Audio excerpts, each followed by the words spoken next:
Bianca Taylor.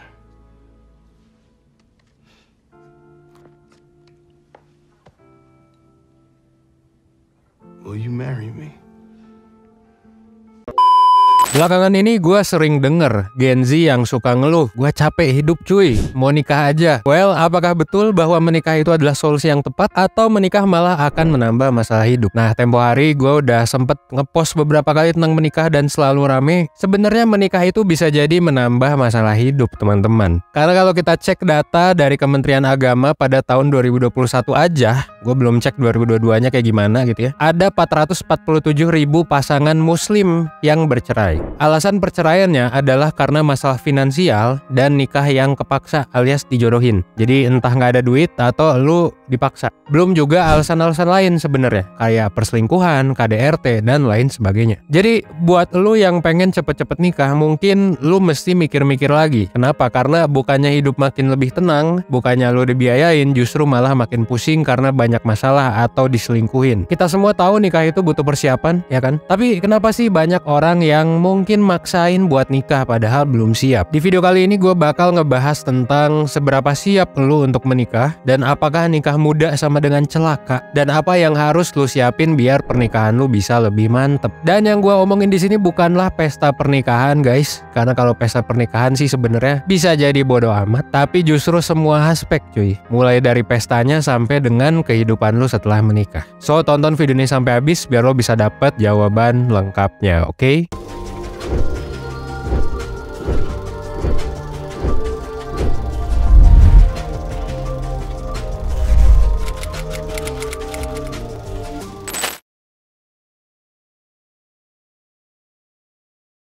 Dalam beberapa tahun terakhir kita dibikin rame ya sama banyak cerita pernikahan yang fucked up gitu. Kita bisa lihat banyak artis-artis, banyak orang-orang terkenal yang gak bahagia. Mulai dari diselingkuhin, KDRT, sampai drama persidangan yang tidak selesai-selesai. Salah satu kasus yang menarik perhatian gua sebenarnya kejadian beberapa tahun lalu. Gua gak akan bilang ini siapa gitu ya. Tapi intinya gini, ada orang yang memutuskan untuk menikah muda, tapi pernikahannya malah berujung cerai dengan berbagai kontroversi di dalamnya. Ini gue ceritain sedikit ya. Jadi anggap aja ada cowok dan cewek gitu ya. Mereka orang Indonesia, namanya adalah Budi dan Maya. Nah, mereka pertama kali kenalan di tahun 2015 lewat medsos. Dan mereka berdua ini beda agama. Dan kita udah tahu lah ya, orang yang beda agama itu ya pacaran tuh banyak. Cuman yang nikah mungkin gak sebanyak itu. Tapi si Maya ini, meskipun dia agamanya bukan agama Islam, dia tertarik buat belajar agama Islam. Dan minta si Budi ini buat ngajarin tentang Islam. Singkat cerita, udah 1 tahun nih kan sejak kenalan dengan si Budi, si Maya akhirnya memutuskan untuk memeluk agama Islam. Dan ya udah gitu ya, si Budi akhirnya membimbing si Maya buat masuk ke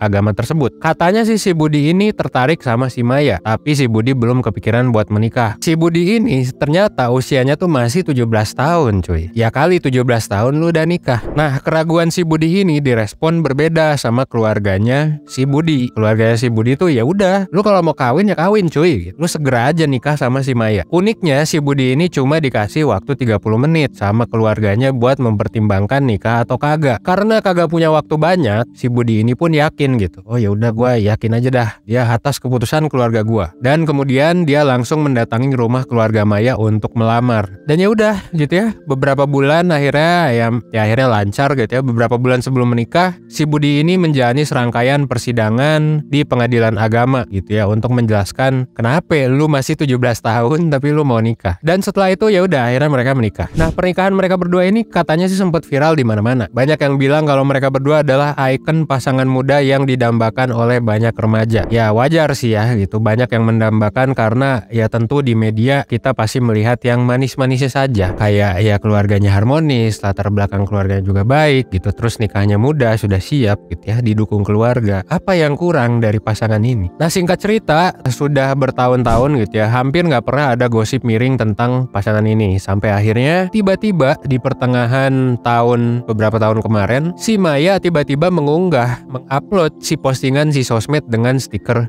DN. Dan gak lama setelah itu gugatan cerai pun dilayangkan oleh si Maya ke pengadilan agama setempat. Yang jadi pertanyaan adalah, bukannya mereka ini harmonis, kok tiba-tiba bisa cerai? Bukannya ini orang katanya agamanya kuat ya, bukannya harusnya kayak wah pokoknya banyak lah seharusnya yang sepertinya kok tidak sesuai dengan realita. Tuh akhirnya terungkaplah kabar dari Instastory close friend si Maya ini bocor cuy, yang katanya si Budi ini ternyata selingkuh, dan selingkuhnya tidak main-main ya, melakukan hubungan badan dengan perempuan lain. Dan dramanya pun semakin viral karena keduanya saling melempar sindiran di depan publik dan menyalahkan satu sama lain. Bahkan katanya ada juga yang bilang kalau mereka itu sama-sama terlibat dalam KDRT. Mungkin di sini lo semua udah mulai bertanya-tanya, apa sih yang salah dari pernikahan mereka berdua? Ternyata umur menentukan ya keharmonisan pernikahan. Well, ada benernya tapi ada juga enggaknya ya gitu ya. Kita bakal bahas di section selanjutnya, kita coba analisis sebenarnya nikah muda itu kayak gimana based on research. Oke?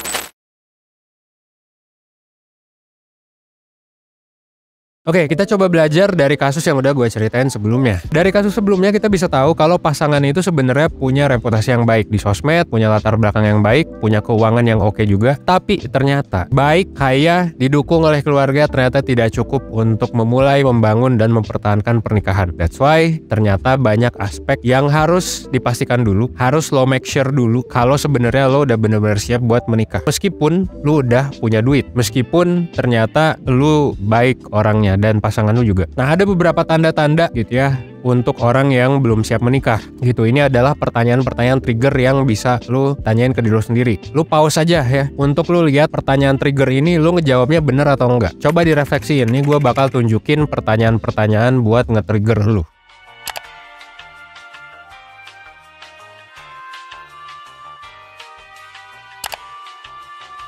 Oke, kalau udah pause kita lanjut ya. Jadi gini, kalau misalnya mayoritas dari pertanyaan itu jawabannya adalah enggak, bisa jadi mungkin lo belum sepenuhnya siap buat menikah. Bahkan walaupun cuma ada 1 atau 2 yang belum siap, lebih baik lo diskusiin dulu sebenarnya sebelum menikah. Oke, yang jadi pertanyaan juga adalah kenapa sih banyak orang yang terjebak gitu sama ya pernikahan yang mungkin nggak perfect gitu ya. Ya memang nggak ada yang perfect, of course.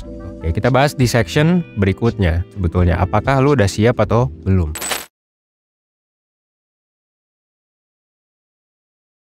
Nah sebenarnya jebakan dari pernikahan di usia muda dan pernikahan yang tanpa planning yang mumpuni gitu ya adalah ketika dorongan terkuatnya itu bersumber dari hal yang sangat amat short term cuy. Apakah itu? Ya itu adalah nafsu. Jadi bukan karena cinta atau bukan karena alasan-alasan lain. Nah terus apa sih yang membedakan orang nikah karena nafsu doang dan orang nikah karena ya emang udah siap nikah dan emang udah keputusan yang rasional gitu. Oke, kita bahas dari nikah karena nafsu. Bisa jadi lu pengen nikah karena nafsu kalau pertama lu hanya tertarik dengan penampilan fisik gitu ya, udah jelas. Terus yang kedua, lu pengen mendapatkan kepuasan yang seksual secara instan. Jadi lu nikah cuma buat biar dalam tanda kutip lu halal nge-seks. Yang ketiga, hanya melihat pernikahan sebatas pelampiasan hasrat seksual, padahal pernikahan itu jauh lebih dari itu cuy gitu. Dan yang keempat, rasanya mirip kecanduan yang kalau misalnya nggak lu lakuin ya lu bakal resah, lu bakal nggak nyaman, lu bakal mencoba berbagai macam cara ya kayak efek sakau gitu ya. Simpelnya nikah karena nafsu itu ya biasanya karena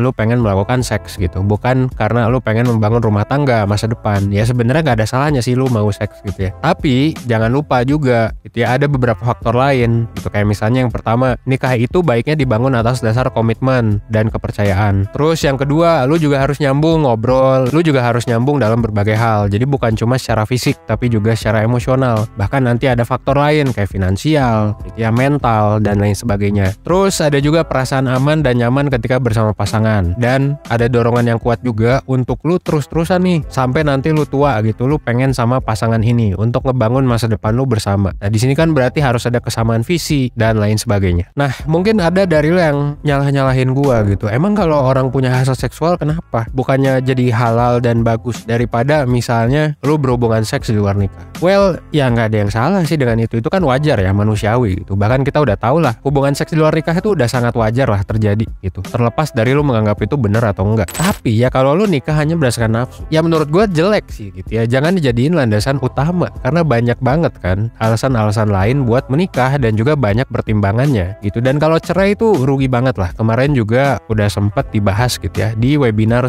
The Ink Play sebelumnya yang gue sempet nonton juga, dan ternyata perceraian itu sangat amat membagongkan gitu. Lu bisa kehilangan harta lu bisa ya kehilangan banyak hal lah, bahkan hubungan baik sama keluarga lu sekalipun. Jadi kesimpulannya adalah pernikahan yang landasan utamanya nafsu, ya pernikahan yang biasanya berhasil pada jangka pendek atau short term, dan dipertanyakan kalau dalam jangka panjang gitu. Karena ya kalau short term kan lu lagi mesra-mesranya sama pasangan, tapi seiring berjalannya waktu ya kemesraan itu tentu bakal menghilang, dan mungkin lu juga bakal cepet ngerasa bosen, gak puas sama pasangan, mungkin bakal nyari yang lain ya. Dan ini yang bikin pernikahan atas dasar hal yang short term itu gak bisa bertahan lama. Nah sayangnya memang seperti yang gua bilang juga di video sebelumnya tentang mental orang Indonesia, tentang kultur Indonesia yang sebenarnya gak selalu negatif, tapi faktor kultur di Indonesia itu ngedorong banget pernikahan ini jadi banyak di Indonesia. Banyak banget alasan kenapa orang tua pengen anaknya segera nikah. Biasanya karena ya takut dosa, biasanya biar dianggapnya ibadah gitu. Gak salah, tapi kurang wise kayaknya kalau misalnya itu hanya dilandasi oleh satu atau dua faktor aja tanpa mempertimbangkan faktor-faktor penting lainnya. Apalagi resikonya adalah keluarganya bisa hancur, dan bukan hanya keluarga tapi finansial, mental, dan lain sebagainya. Terus gimana solusinya? Apa yang harus dilakuin? Lo simak sampai habis nih part selanjutnya.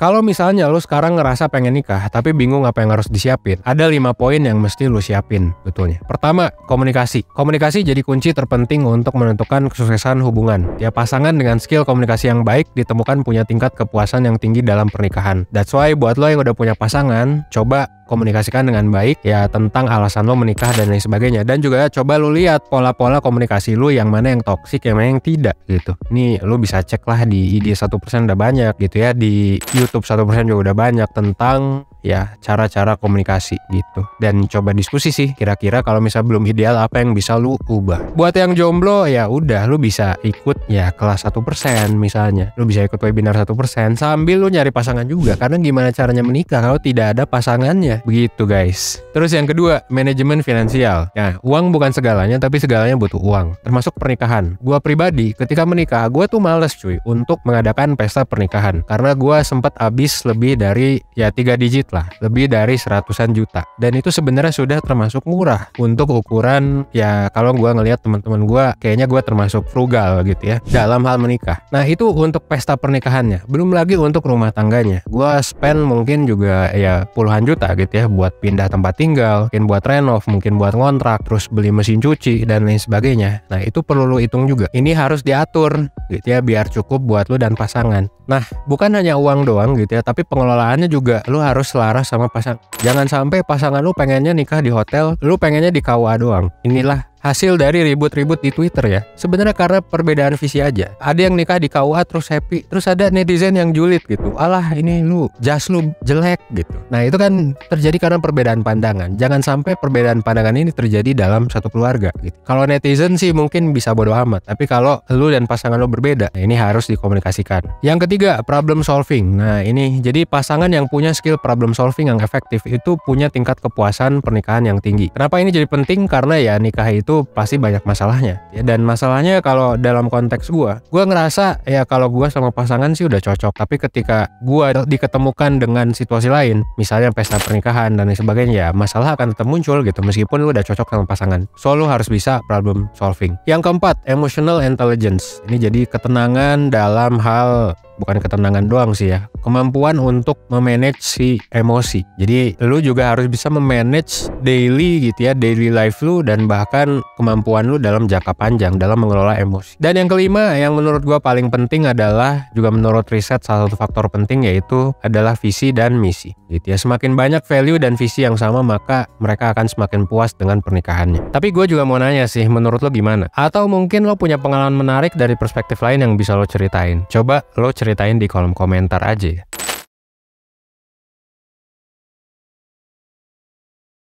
Nah, at the end of the day, menikah bisa jadi salah satu keputusan terbesar dan terpenting yang bisa kita ambil sepanjang hidup. Well, that's why kita harus benar-benar nyiapin diri dan rencana yang oke buat kehidupan kita di masa yang mendatang. Gitu ya. Kalau lo mau tahu tips dan trik tentang persiapan menikah, lo bisa langsung follow The Inkplay di Instagram. Mereka nyediain banyak fasilitas kayak worksheet gratis, grup komunitas menikah, sampai ke webinar pre-marriage preparations yang bakal ngebantu lo untuk belajar cara mempersiapkan diri secara mental maupun finansial. Nah, di The Inkplay ini pembicaranya tidak main-main gitu ya, karena ada psikolog, ada juga certified financial planner, dan berbagai orang dengan beragam pengalaman. Bahkan webinar kemarin aja sempat menarik tuh judulnya, yaitu nikah muda tapi cerai samurai muda juga. Itu kemarin ya buat lo yang kelewatan ya silakan follow ya biar nanti nggak kelewatan lagi. Banyak lah ahli-ahli dan juga orang yang berpengalaman yang bisa ngebantu lo. Itu kalau tertarik lo bisa daftar atau klik link di bio. Sebagai ucapan terima kasih karena lo udah support dan nonton video ini sampai habis. Gue udah bikin berbagai worksheet yang bakal gue kasih ke lo secara gratis. Semoga ini bisa ngebantu lo upgrade diri seenggaknya 1% setiap harinya.